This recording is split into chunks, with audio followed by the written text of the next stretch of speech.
আগে একটা কথা জেনে রাখুন, পেঁয়াজ ছাড়াই হয় এই করাচি বিরিয়ানি। একদম সিরিয়াস একটা আইটেম আর সিরিয়াস স্টক হবে। সবার আগে 1 কিলো দেরাদুন রাইস ভালো করে ধুয়ে ডুবন্ত জলে ভিজিয়ে রাখুন।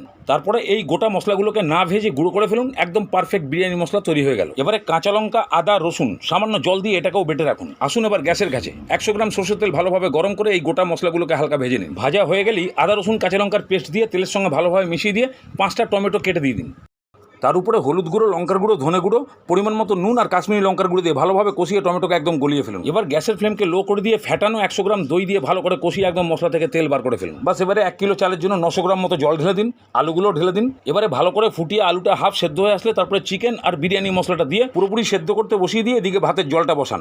তার মধ্যে তেজপাতা, কাবাব চিনি, লবঙ্গ আর বেশ খানিকটা নুন দিয়ে ভালো করে ফুটিয়ে দিন। এবারে চালটা দিয়ে 80% মতো সেদ্ধ করে জলটাকে ঝরিয়ে ফেলুন। এতক্ষণে দেখুন আলু মাংসটাও সেদ্ধ হয়ে গেছে। এবারে ধনে পুদিনা, ভাত আর ঘি দিয়ে লো ফ্লেমে আধ ঘন্টা দমে রেখে দিন। একদম পারফেক্ট জুসি ঝরঝরে টেস্টি বিরিয়ানি পেয়ে যাবেন।